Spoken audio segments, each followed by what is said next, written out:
Hi, this is for task number 1, preparing serum and plasma. We've got Batty here today that's going to be helping us out. We're going to be drawing from the jugular vein. I'm using a 3 ml syringe with a 22 gauge needle, and we're going to wet the area with some alcohol. Okay, well I will make, I'll make note of everything in your results. So I'm glad we were able to clear that up for you. That doesn't sound like granulation tissue. You're welcome. I mean, the fact that it came out like that's probably just a benign tumor. You know, benign tumors are, they don't metastasize, they get ginormous. Yeah. And eventually. Have you guys taken like full body x-rays to make sure that there's I'm no? not. It's not mild. You should see just to make sure that it's not something that's like spread. I think you got it. Can't see her. Oh. Oh, I'm sorry. She's recording.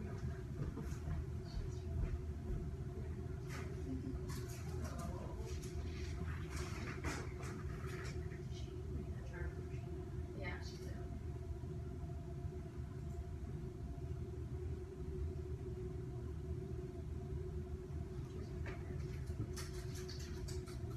Do you think this would be something that they would, or that you would even be willing to take on so you would be able to fully care for her? Like, she can't leave my house. She would be able to? She's happy. She has like an acre to run on. Jason's nice. So I'd say just let her live her life and maybe put her on something that would keep her really uncomfortable, painless, and efficient.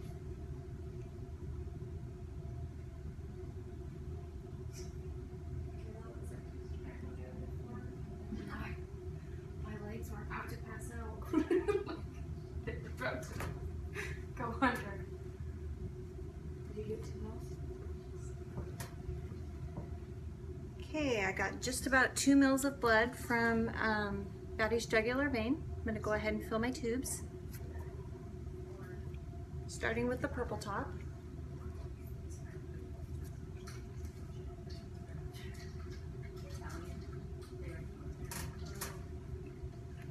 And I'm going to invert it 10 times.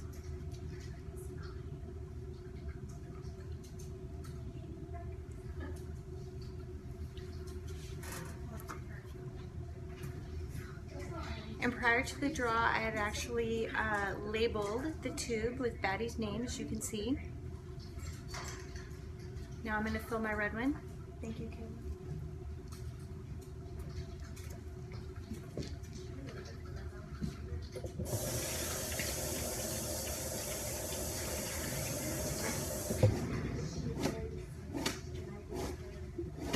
And the remainder will go into my tiger top.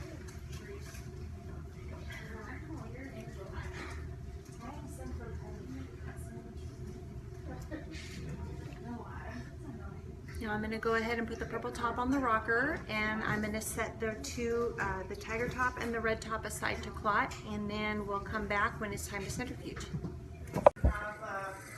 Hi, okay, so we've waited for our samples to clot in our tiger top tube and our red top tube, so I'm going to go ahead and I'm going to rim those clots now. I'm going to start with the tiger top.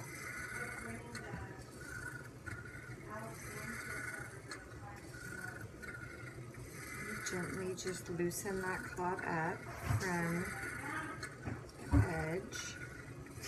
Okay. I'm going to replace my cap.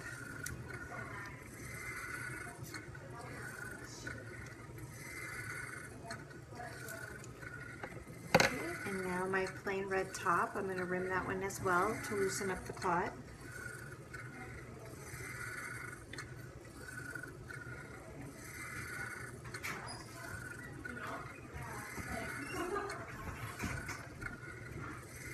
And now I'm going to place these tubes, all 3 that we took samples for, into our centrifuge.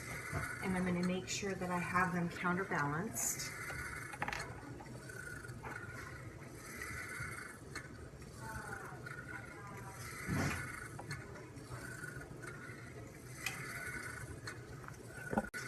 Okay, I'm going to take the purple top off the rocker, put that one in the centrifuge as well, with a counterbalance.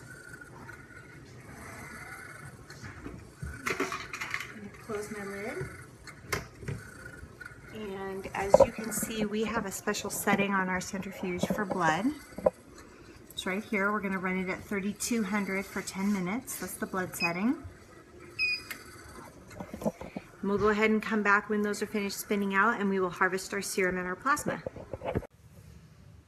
Okay, our centrifuge finished running, and I went ahead and pulled the samples out, and I have them right here. We're going to get ready to harvest the plasma and the serum into some plain tubes.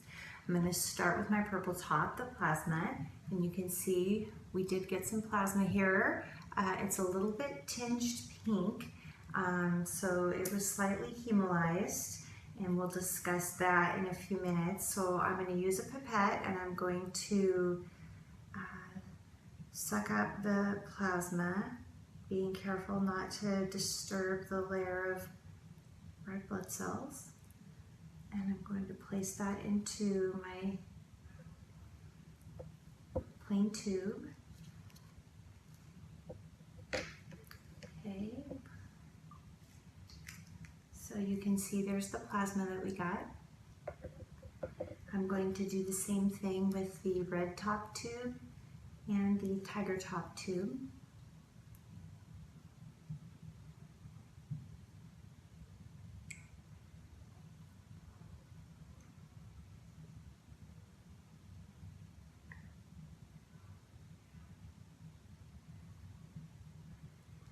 Okay, just a little bit right there.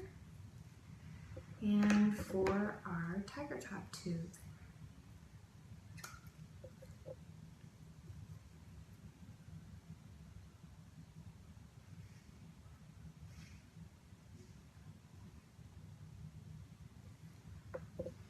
And that one was pretty red actually, so the serum was. So we've got 1 tube of plasma and we have 2 tubes of serum. And there are our serum tubes. You can see one is light pink, one is pretty dark pink, kind of light red there. And so there you have it. We've harvested our plasma and our serum. Now, a couple of things that you might possibly see when you do blood draws and that we saw here today is hemolysis and then lipemia.